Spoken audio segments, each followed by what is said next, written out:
ನಮಸ್ತೆ, welcome back to our channel. So ನಿಮ್ಮೆಲ್ಲರ ಜೊತೆಗೆ ಇವತ್ತು ನಮ್ಮ ಫಸ್ಟ್ ರೆಸಿಪಿಯನ್ನು ನಾವು ಶೇರ್ ಮಾಡ್ಕೊಳ್ತಾ ಇದ್ದೀವಿ. ಸೊ ಇವತ್ತಿನ ರೆಸಿಪಿ ಏನಂದರೆ ಅಥೆಂಟಿಕ್ ಕೆಬಾಬ್ ರೆಸಿಪಿಯನ್ನು ನೋಡೋಣ. ಸೊ ತುಂಬ ಕಡಿಮೆ ಇಂಗ್ರೀಡಿಯೆಂಟ್ಸಲ್ಲಿ ಸೂಪರಾಗಿರುವಂಥ ಟೇಸ್ಟಿಯಾದ ಕೆಬಾಬ್ ರೆಸಿಪಿಯನ್ನು ನೀವು ನಿಮ್ಮ ಮನೇಲಿ ಒಂದೊಮ್ಮೆ ಟ್ರೈ ಮಾಡಿ ನೋಡ್ಬೋದು. ರೆಸಿಪಿ ಮಾಡೋದಕ್ಕೆ ಬೇಕಾಗಿರುವ ಇಂಗ್ರೀಡಿಯೆಂಟ್ಸ್ ಮೊದಲಿಗೆ ಮಿನ್ಸ್ ಚಿಕನ್ ಅಂದರೆ ಬೋನ್ಲೆಸ್ ಚಿಕನ್ನ ತೊಗೊಂಡು ಮಿಕ್ಸಿಯಲ್ಲಿ ಗ್ರೈಂಡ್ ಮಾಡ್ಕೋಬೇಕು, ನೀರು ಹಾಕಬಾರ್ದು.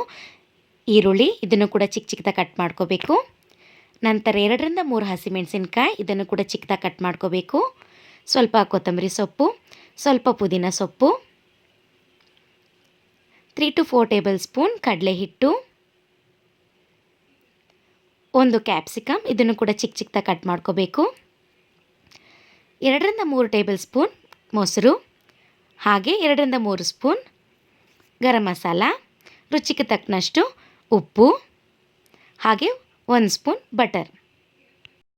ಗರಂ ಮಸಾಲ ಮಾಡೋದಕ್ಕೆ ಬೇಕಾಗಿರುವ ಇಂಗ್ರೀಡಿಯೆಂಟ್ಸ್ ಪಲಾವ್ ಎಲೆ, ಧನಿಯಾ, ಒಣಮೆಣಸಿನಕಾಯಿ, ಕಾಳುಮೆಣಸು, ಜೀರಿಗೆ, ಸೋಂಪು, ಚಕ್ಕೆ, ಲವಂಗ, ಅನಾನಸ್ ಹೂ ಇವೆಲ್ಲವನ್ನು ಮಿಕ್ಸಿಯಲ್ಲಿ ಹಾಕಿ ನೈಸಾಗಿ ರುಬ್ಕೊಳ್ಳೋಣ. ನೀರನ್ನು ಹಾಕಬಾರ್ದು, ನೀರನ್ನು ಹಾಕದೆ ಡ್ರೈ ಪೌಡರನ್ನು ನೈಸಾಗಿ ಮಾಡ್ಕೋಬೇಕಾಗುತ್ತೆ. ಮಾಡುವ ವಿಧಾನ: ಮೊದಲಿಗೆ ಚಿಕನನ್ನು ತೊಗೊಂಡು ಒಂದು ಬೌಲಿಗೆ ಹಾಕ್ಕೊಳ್ಳೋಣ. ಯಾವುದೇ ಕಾರಣಕ್ಕೂ ನಾವು ನೀರನ್ನು ಬಳಸಬಾರ್ದು. ನೀರಿಲ್ಲದೇ ಎಲ್ಲ ಡ್ರೈ ಇಂಗ್ರೀಡಿಯೆಂಟ್ಸನ್ನು ಹಾಕಬೇಕು.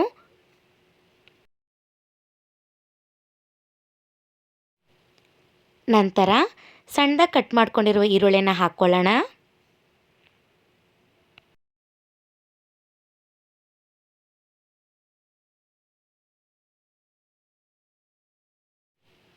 ಸಣ್ಣದಾಗಿ ಕಟ್ ಮಾಡ್ಕೊಂಡಿರುವಂಥ ಕ್ಯಾಪ್ಸಿಕಮ್ ಅದನ್ನು ಕೂಡ ಹಾಕ್ಕೊಳ್ಳೋಣ.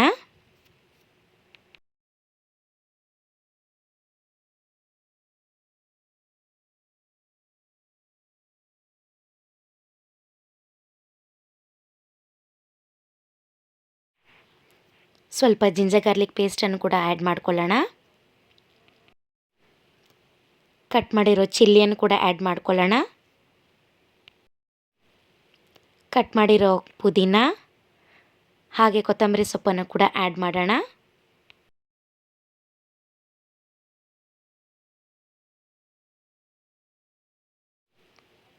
ಎರಡು ಸ್ಪೂನ್ ಆಗೋಷ್ಟು ಮೊಸರನ್ನು ಕೂಡ ಆ್ಯಡ್ ಮಾಡ್ಕೊಳ್ಳೋಣ.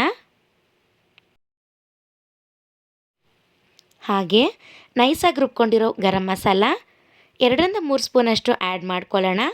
ಆ್ಯಡ್ ಮಾಡಿ ಮಿಕ್ಸ್ ಮಾಡ್ಕೊಳ್ಳೋಣ. ಹಾಗೆ 2-3 ಸ್ಪೂನ್ ಕಡಲೆ ಹಿಟ್ಟು ಅದನ್ನು ಕೂಡ ಹಾಕಿ ಮಿಕ್ಸ್ ಮಾಡಿಕೊಂಡು ರುಚಿಗೆ ತಕ್ಕನಷ್ಟು ಉಪ್ಪನ್ನು ಕೂಡ ಹಾಕ್ಕೊಂಡು ಚೆನ್ನಾಗಿ ಮಿಕ್ಸ್ ಮಾಡಿ ಲಾಸ್ಟಿಗೆ ಒಂದು ಸ್ವಲ್ಪ ಬಟರ್ ಅದನ್ನು ಕೂಡ ಹಾಕಿ ಮಿಕ್ಸ್ ಮಾಡ್ಕೋಬೇಕಾಗುತ್ತೆ.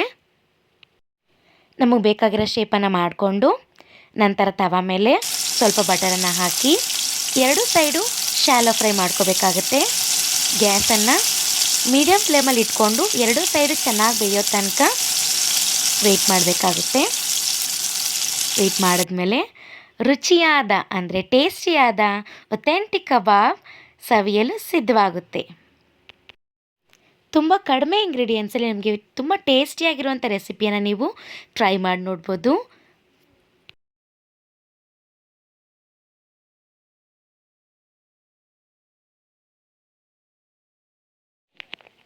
ಈ ಒಂದು ರೆಸಿಪಿಯನ್ನು ನೀವು ರೋಟಿ, ಚಪಾತಿ, ನಾನ್ ಅಥವಾ ಕುಲ್ಚಾ ಜೊತೆಗೆ ತಿನ್ಬೋದು. ನಿಜವಾಗ್ಲೂ ತುಂಬ ಟೇಸ್ಟಿಯಾಗಿರುತ್ತೆ. ಎಲ್ಲರೂ ಮನೇಲಿ ಒಂದ್ಸರಿ ಟ್ರೈ ಮಾಡಿ ನೋಡಿ. ಟ್ರೈ ಮಾಡಿ ಕಮೆಂಟಲ್ಲಿ ತಿಳಿಸಿ ಹೇಗಾಯಿತು ಅಂತ. ಸೊ ಅಥೆಂಟಿಕ್ ಕಬಾಬ್ ರೆಸಿಪಿಯನ್ನು ಶೇರ್ ಮಾಡಿದ್ದೀನಿ. ಎಲ್ಲರೂ ಕೂಡ ನೀವು ನಿಮ್ಮ ಮನೇಲಿ ಒಂದೊಮ್ಮೆ ಟ್ರೈ ಮಾಡಿ ಹೇಗಾಯಿತು ಅಂತ ತಪ್ಪದೆ ಕಮೆಂಟಲ್ಲಿ ತಿಳಿಸಿ. ಯಾವಾಗಲೂ ಖುಷಿಯಾಗಿರಿ, ಸದಾ ಸಂತೋಷವಾಗಿರಿ ಅಂತ ಹೇಳ್ತಾ ವಿಡಿಯೋನ ಎಂಡ್ ಮಾಡ್ತಾ ಇದ್ದೀನಿ. ವಿಡಿಯೋ ಇಷ್ಟ ಆಗಿದ್ದಲ್ಲಿ ದಯವಿಟ್ಟು ಲೈಕ್ ಮಾಡಿ, ಶೇರ್ ಮಾಡಿ, ಸಬ್ಸ್ಕ್ರೈಬ್ ಮಾಡಿ, ನಮಗೆ ಸಪೋರ್ಟ್ ಮಾಡಿ ಅಂತ ಕೇಳ್ತಾ ಇದ್ದೀನಿ. ಧನ್ಯವಾದಗಳು.